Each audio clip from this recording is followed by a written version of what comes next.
পিউরের গাল ভেজে চুপচুপে ঘন পাপড়ি বেয়ে পানি পড়ছে এখনো। দূর দূর বুক কাঁপছে, ভিতরটা ছটফটায়। উদ্গ্রীব ব্যাকুল দু চোখ সম্মুখে লম্বা চড়া মানুষটার মুখমণ্ডল।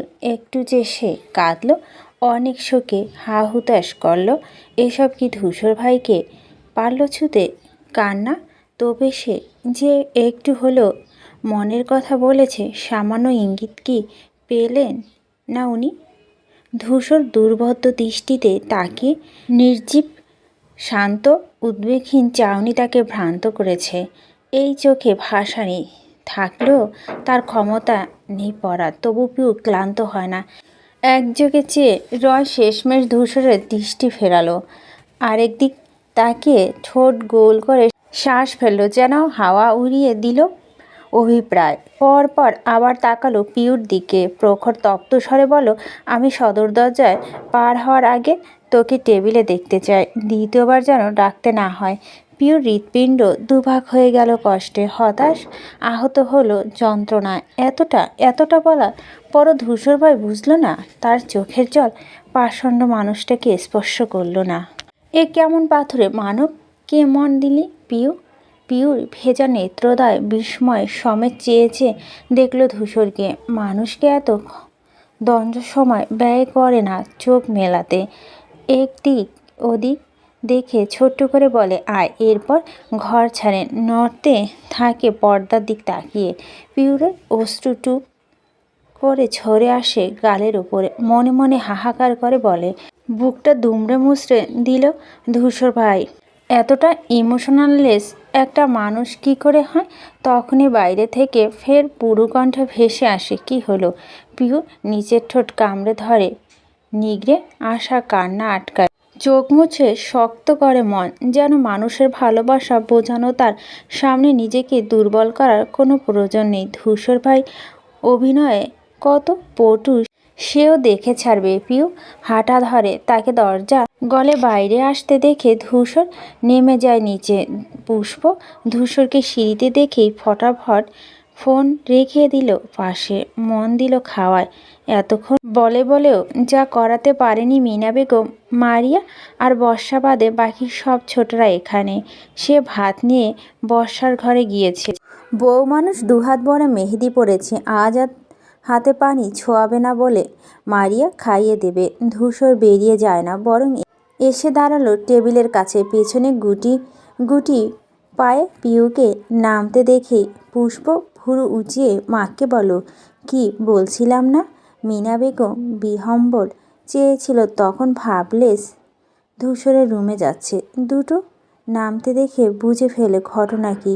অতিষ্ঠ ভঙ্গিতে মাথা নাড়ালেন দুপাশে। না, তার মেয়েটাকে টাইট দিতে ধূসরের জুড়ি নেই। পিউ এসে দাঁড়িয়েই ধূসরের চেয়ার টেনে দেয়, গোমরা মুখে ইশারা করে বস। পিউ বসলো। ঠিক মুখোমুখি বলো শান্তা। মাংসর হাড় হাতে তুলে বসে সে। চিবাতে পারছে না ধূসরকে দেখে। ভাবসাব কমে যাবে না? পিউ গা পিত্তি জ্বলে গেল ওকে দেখতেই। বিরক্ত নিয়ে চোখ ফিরিয়ে মায়ের দিক তাকালো। ভাত দিচ্ছ না কেন? রাগটুকু সব ঝেড়ে দিল ওনার উপর। ভদ্রমহিলা হতকম্ব হয়ে ধূসরের দিকে তাকালেন। ধূসর বলল, তা ছিঁড়ে গেছে তোমার মেয়ে? খাবার দাও, যদি জোড়া লাগে।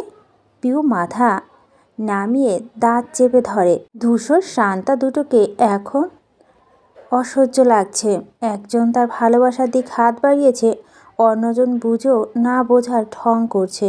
মিনা বেগম মেয়েকে ভাত বেড়ে দিয়ে ফিরে গেলে কাজে। যে যার মতো খেয়ে উঠে যাচ্ছে। সুপ্তি, রাদিফ, রোহান, মৈত্রিক, তাদেরও খাওয়া শেষ। অথচ পুষ্প অর্ধেকে হয়নি, বরংবার আস্তে ধীরে খায় সে। পিউ প্লেটে ভাত নাড়াচাড়া করলো। শান্তা ইচ্ছে করে বসে আছে। পিউ চোখে চোখ একবার পাশে তাকালো। ধূসর নেই, হাঁপ ছেড়ে বাঁচল। ভাবলো চলে গেছে। আঙ্গুলে ভাত ঝেড়ে প্লেটে ফেলে খাওয়ার ইচ্ছে নেই একদম, খিদেটাও মৃত।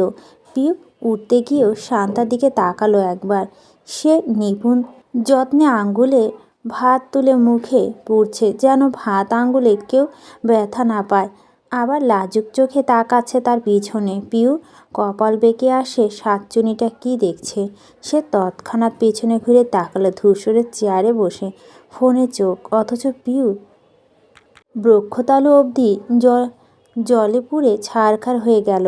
কটমুটিয়ে ফিরে তাকালো শান্তার দিকে, কর্কশ কণ্ঠে বলল, খাওয়ার সময় এদিক ওদিক কী দেখিস তুই?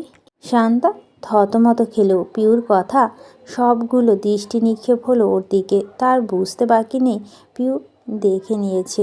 যদি কাউকে বলে দেয়, সে সেকেন্ডের মধ্যে ভদ্র মেয়ে হয়ে উঠে তাড়াহুড়া করে খাবার খায়। উঠে যা হাত ধুতে। পিউ ভাতের লোকমা মুঠো করে চেপে ধরে। এইভাবে যদি শান্তার টুটিটাও টিপে দিতে পারত। ঠিক তখনই দেখলো ধূসর বেসিনের দিকে যাচ্ছে। পিউরের কলিজা ছলাক করে উঠে। ধূসর ভাই শান্তার পেছনে গেল কেন? সে অচিরাত উঠে দাঁড়ালো। পুষ্প জিজ্ঞেস করলো, কি হয়েছে? আসছি। এই মেয়ে, হঠাৎ পুরুষালিত স্বরে চমকে উঠল শান্তা। তটস্থ হয়ে ঘুরে তাকালো। ধূসরকে দেখে গুটিয়ে গেল এক ধাপ। ধূসর পা ফেলে এগিয়ে আসে, মুখোমুখি দাঁড়ায়, সরাসরি শুধায়, কি লিখেছ হাতে? শান্তার বুক ধবক করে উঠে। উনি জানলেন কি করে? অবুঝের ভান করে বলে, কই কি লিখেছি? হাত দেখাও। শান্তা চুপসে গেল, ভয় পেল। দেখানোর বদলে উল্টো লুকিয়ে নিল পিঠের কাছে। ধূসর মৃদু হাসল। শান্তা কণ্ঠে বলো, সকালে বলেছিলাম সূত্রে যেতে। ছোট মানুষ বলে কিছু বলিনি। তার মানে এই নয় যে তোমাকে সিগন্যাল দিয়েছি তোমার পেছন ঘোরার। শান্তা মাথা নামিয়ে নিল। ধূসর আবার বলে, হাতে কি লিখেছে? আমি জানি না। তোমার হাত যা ইচ্ছে লিখতেই পারো, তবে এতে আমি সংযুক্ত কোনো সামান্য বিষয় যদি থাকে, সেটা নিয়ে তো 100 বার মাথা ঘামাবো। ধূসরের গুরুতর স্বরে ছোট্ট মেয়েটাকে কাঁপিয়ে তোলে। বাড়িতে কেউ শুনলে রক্ষে নাই। লোকটা এত অতিথি সাথে কাউকে মানায় না শুনেছি। ওনার কি যায় আসে না। ও শহীদ হলে সে হবে। শান্তা মাথা নিচে রেখেই বলো, আপনার ব্যাপারে কিছু লিখিনি, সত্যি বলছি। ধূসর তীক্ষ্ণ চোখে তাকায়। মিথ্যে শুনে মেজাজ খারাপ হয়, তবুও ঠান্ডা স্বরে বললে, তোমার বয়সে আমি পেরিয়ে এসেছি। গতকাল থেকে আমার দিকে যেভাবে তাকাচ্ছিলে, হাসছিলে, কি মনে হয় আমি বুঝিনি? বয়স কম, বুঝবে কম। চোখে দেখা কাউকে ভালো লাগা মানে ভালোবাসা নয়। আর তোমার সঙ্গে তো এসব কথা আলোচনা করতেও আমার অস্বস্তি হচ্ছে। তবু বলছি, পড়াশোনা করার সময় এখন বইয়ে মন দাও, না হলে আমি বাধ্য হব কথাগুলো তোমার বাবা মোত্তাবিল মজুমদারের কানে দিতে। শান্তার চলা ঝুলে পড়ে, চকিতে তাকায়, ঘন ঘন মাথা নেড়ে ভীত কণ্ঠে বলে, না না, বাবাকে বলবেন না। আমি আর এমন করব না, মনে থাকবে? শান্তা মাথা দোলালো। ধূসর যেতে নিয়ে আবার দাঁড়ালো। ফিরে তাকে বলল, সকাল হওয়ার আগেই হাতের লেখা মুছে ফেলতে। যদি শুনতে পাই তা হয়নি, তোমার বাবাকে দরকার হবে না। ভালো বিচারেই ধূসর করতে পারে।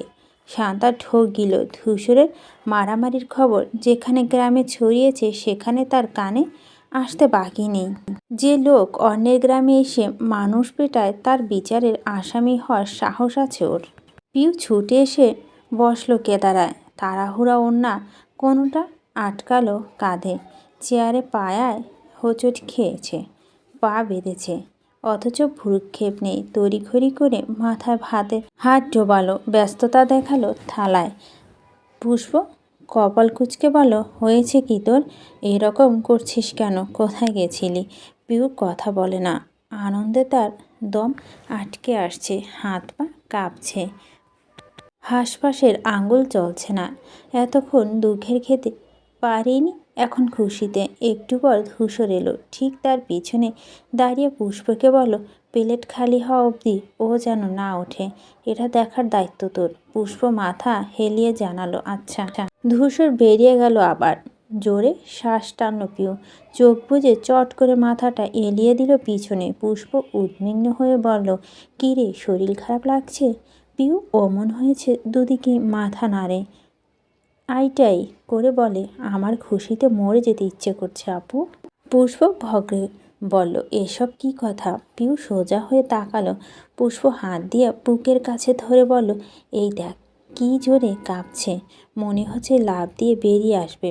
একটা স্কোপ টেপ আনতো, হাতটাকে আটকে রাখি। পুষ্প ভ্যাকাচাকা খেলো, সাথে নাক মুখ কুচকে বলো, ধূসর ভাই ঠিকই বলেছেন, তোর মাথা তার আসলে ছেঁড়া, পাগল কোথাকার। মুখ বেঁকিয়ে হাত ধুয়ে চলে গেল সে। পিউ সেদিকে চেয়ে মনে মনে বলল, পাগল কি আজ হয়েছি? ধূসর ভাইয়ের প্রেমে হাসপাতালে পেশেন্ট আমি, ওনার চিকিৎসা ছাড়া সুস্থ হব না। সুমনা বেগম প্লেটে ভাত মেখে ঘুরছে। 2 টুকরো মুরগির মাংস আর এক আলু ডলে ডলে মেখেছেন। রিক্তটা এখনও ঝাল খেতে পারে না, কিন্তু কথা হলো ছেলেটা কই, সে থেকে খুঁজে হদিস নেই। পুরো বাড়িময় ঘুরলেন, একে ওকে জিজ্ঞেস করছেন, কেউ বলতে পারছে না। চিন্তা এখন অবস্থা শোচনীয় তার। গ্রামের বাড়ি আশেপাশে কত ঝোপ, বিশাল বিশাল পুকুর, হাওর ছেলে তো সাঁতারও জানে না। মায়ের মন ঝুপ করে আশঙ্কা ডুবে গেল। অধৈর্য হয়ে ভাতের প্লেট রেখে ঘর থেকে বের হলো। চলেন বাইরে, আনিস তো সেখানেই আছে, ওখানে থাকলেও থাকতে পারে। তিনি যাওয়ার আগে দরজা দিয়ে ঢুকলো সাদিপ, দুকাতে রিক্ত বসে। দুজন হুল্লার করতে করতে প্রবেশ করলেন। ছেলেকে দেখে স্বস্তির শ্বাস নিলেন সুমনা। এগিয়ে গেলেন দ্রুত। ধূসর থমকে বলেন, এই ফাজিল ছেলে, কোথায় ছিল তুমি? রিক্ত আদবুলিতে বলল, বাইরে। বাইরে গেলে মাকে জানাতে হয় না? নামো এখন, খাবে। খাওয়ার কথা শুনে রিক্ত চোখ বড় বড় করল। দুদিকে প্রচণ্ড জোরে মাথা ঝাঁকিয়ে বলো, না না, খাবো না। চুপ, কোনো কথা নয়। এই সাদিপ, নামাতো এ দুষ্টটাকে। সাদিপ নামাতে গেল, রিক্ত উল্টে আষ্টে পিষ্টে খামছে ধরল তার চুল। কিছুতেই নামবে না। সাদিপ চেঁচিয়ে উঠল, আর ছোট মা, চুল ছিঁড়ে দিল তোমার ছেলে। পিউটা টেলিভিশন দেখছিল। এই দৃশ্য হাসিতে ফেটে পড়ল সে। সুমনা বেগম প্রচণ্ড জোর খাটিয়ে কোলে নিল ছেলেকে। ভাত খেতে হবে ভাবতেই শোকে দুঃখে ভ্যা ভ্যা করে কেঁদে দিল রিক্ত। তিনি কানে তুললেন না। এসব রোজকার ব্যাপার। নিরুদ্বেগ ভঙ্গিতে ছেলের দিকে এগোলেন। এদিকে সাইফ হাঁপিয়ে গেছে, কোমরে হাত দিয়ে শ্বাস নিল সে। রিক্ত টানাটানিতে এলোমেলো চুল হাত দিয়ে গোছালো। এরপর গিয়ে ধপ করে বসে পড়ল পিহুর পাশে। তার মনোযোগ ততক্ষণে টিভির পর্দায় ঘুরে গিয়েছে। সাদিপ বরাবরের মতো নির্দেশ দিল, যা পানি নিয়ে আয়। পিউ তাকালো, কপাল ভাঁজ, ঠোঁট উল্টে বলল, বেড়াতে এসে কাজ করাবেন? করাবো, যা। পিউ অনাগ্রহে উঠতে নিল। মূর্তিক আগ বাড়িয়ে বলল, আমি আনছি, তুমি বসো। পিউ খুশি হয়ে মাথা নাড়ালো, আবার ঝটপট বসে গেল। মৈত্রিক চঞ্চল পায়ে যায় পানি আনতে। সাদিপ অবাক হয়ে থেমে থাকে তার যাওয়ার দিকে। এই মেয়ে অবগতি কেমন না, আজ সকাল থেকে দেখছে অকারণে ঘুরছে চারপাশে, কেমন কেমন করে তাকাচ্ছে, যা থেকে ওসব আশা করার তার নাম নেই। কোথাকার কোন। সে একবার চাইল সিরিয়ালে মনোযোগী পিউকে দেখে। এর মধ্যেই পানির গ্লাস এনে বাড়িয়ে দিল মৈত্রী। সাদিপ সহজ সাবলীনভাবে হাতে নেয়, ছোট করে জানায় থ্যাঙ্কস। তন্মধ্যে একটু দেখল না যে মৈত্রী আশাহত হলো। হাসি হাসি কোমল চেহারাটা মিয়ে গেল। বলল না কিছু। সুধীর কদমে পূর্বে স্থান ফিরে গেল পুনরায়। গেলাসে চুমুক দিতে দিতে হঠাৎ সিঁড়ি দিকে চোখ গেল সাদিপের। মারিয়া নামছে, হাতে এঁঠো থালা বাটি। বর্ষাকে খাইয়ে কেবল এলো, সে সরাসরি রান্নাঘরে ঢুকছে। মেয়েটার কথা তো তার মাথাতেও ছিল না। পুরানো প্রশ্নটা মনে জেগে উঠল আবার। এই উটকো ঝামেলা এখানে নেই, ভাইয়া এনেছে। না না, ভাইয়া মেয়েদের সাথে আনবে নাকি? সাদিপ কাকে জিজ্ঞেস করবে বুঝে পেল না। পিউ পুষ্প ওদের কাছে জানতে চাইল উল্টো পাল্টো ভাবে। সে আশেপাশে তাকালো, তখনই তস্তভঙ্গিতে বাড়িতে ঢুকলো বেলাল। কিচেনের দিক ছুটতে গেল, পথ আগলে দাঁড়ায় সাদিপ। ছেলেটা থামলো, ব্যস্ত কণ্ঠে বলল, কিছু বলবেন ভাইয়া? ভীষণ তাড়া আছে আমার। কিসের তাড়া? বাজি ফাটাবো, ম্যাচ বক্স লাগবে। আমাদেরগুলো শিশিয়ে ভিজে গেছে, জ্বলছে না। আচ্ছা যাবে, আগে বলতো ওই কালো চুড়িদার পরা মেয়েটিকে। তার ইশারা করার দিকে তাকালো বেলাল। কাউকে দেখতে না পেয়ে বলল, কোন মেয়ে? রান্নাঘরে দেখে এসো। বেলাল মাথা নাড়ালো, রান্নাঘরে উকি দিল। কালো জামা শুধুমাত্র মারিয়াকে দেখে আবার ফিরে এসে বলল, ওটা মারিয়া আপু, নামটা আমিও জানি। কি হয় তোদের? আপুর বেস্ট ফ্রেন্ড। সাদিপের ভুরু উঠে এলো। তন্দা খেয়ে বলল, বর্ষার বেস্ট ফ্রেন্ড মানে ওর সাথে পড়ে? হ্যাঁ, কেন? সাদিপ নির্বোধ বনে থাকলো কিছু সময়। এই মেয়ে বর্ষার বয়সী, অথচ তাকে বলেছে ধূসরের বন্ধু। তার মানে বড় সাজা নাটক, যাকে সে বোকার মতো সম্মান দেয়। ভাগ্যিস সে তখন দমে যায়নি, না হলে মেয়েটা কি মুরগিটাই না বানাতো।